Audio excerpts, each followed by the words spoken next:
Yes మొత్తానికి Bunny fans అయితే ఊపిరి పీల్చుకున్నారు. మధ్యంతర బెయిల్ ఇచ్చింది హైకోర్టు బన్నీ ఇష్యూలో. అల్లు అర్జున్కి మధ్యంతర బెయిల్ దొరకడం జరిగింది. ఫ్యాన్స్ అంతా సంబరాలు చేసుకుంటున్నారు. చెంచల్ కూడా జైలు వద్దకు చేరుకున్నారు. కొద్దిసేపటి క్రితమే అంటే ఒక పావు గంట క్రితమే అల్లు అర్జున్ని చెంచల్ కూడా జైలుకి అయితే తరలించారు.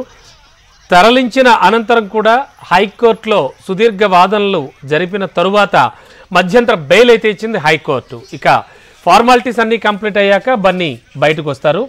ఒకసారి నాంపల్లి కోర్టు వద్దకు వెళ్తాం. అక్కడ సిచ్యువేషన్ ఏంటో వివరించడానికి మా హైదరాబాద్ బ్యూరో చీఫ్ రమణ లైవ్లో సిద్ధంగా ఉన్నారు. రమణ, ఆల్రెడీ హైకోర్టు మధ్యంతర బెయిల్ అయితే మంజూరు చేసింది. ఏం జరుగుతోంది అనుకోవచ్చు? అంటే హైకోర్టులో వాదనలు పూర్తి కాకముందే ఎందుకని అంత సీరియస్గా అక్కడికి అంటే చెంచల్ కూడా తరలించడం జరిగింది? ప్రొసీజర్స్ ఇలాగే ఉంటాయా? ఏమనుకోవచ్చు? అక్కడి వాళ్ళంతా కూడా ఏం చెప్తున్నారు? అడ్వకేట్స్ కావచ్చు, సామాన్య ప్రజలు కావచ్చు. మీరున్న నాంపల్లి కోర్టు వద్ద ఏమిటి సిచ్యువేషన్?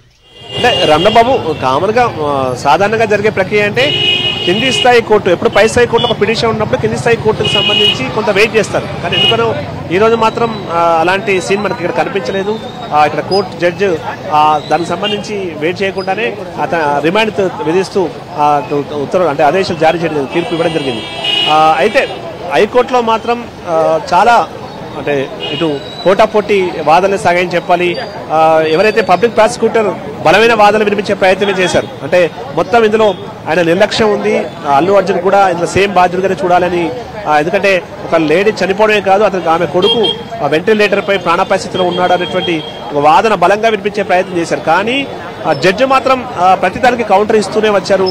అంటే గతంలో జరిగిన కొన్ని కేసులు కూడా ఆయన ఉదాహరణగా తీసుకున్నారు. ముఖ్యంగా బాలీవుడ్ స్థాయిలో అంటే ముంబైలో జరిగినటువంటి కొన్ని కేసులు అన్ని తీసుకున్నారు. అయితే ఆయన హీరో అయినప్పటికీ కూడా ఆయన కూడా వ్యక్తిగత స్వేచ్ఛ ఉంటుందనేటువంటి వాదనలే జడ్జి అయితే వినిపించినట్టు చెప్తారు. జడ్జి ఆ కామెంట్స్ చేసినట్టుగా చెప్తున్నారు.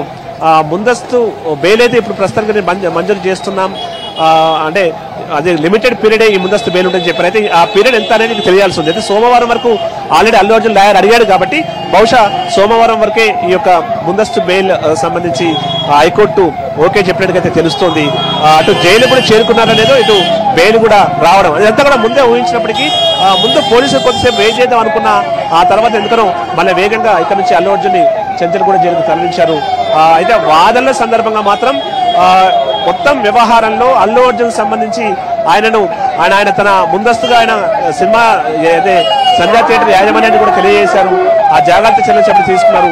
ఆయనను ఏ విధంగా బాధ్యత ఒక్కరినే బాధ్యత ఎట్లా చేస్తారు, ఈ కఠినమైన చట్టాలన్నీ కూడా ఆయనకెందుకు ఆపాదిస్తున్నారనే వాదనలు ముఖ్యంగా అల్లు అర్జున్ తరపు న్యాయవాది చేశారు.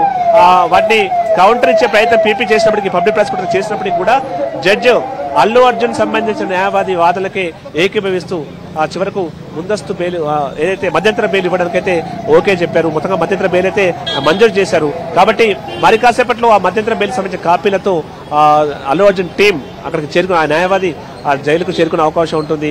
ఒకవేళ కొంత ఆలస్యం అయితే మాత్రం, ఎందుకంటే ఆల్రెడీ ఇన్ఫర్మేషన్ అయితే ఇచ్చినట్టుగా తెలుస్తోంది.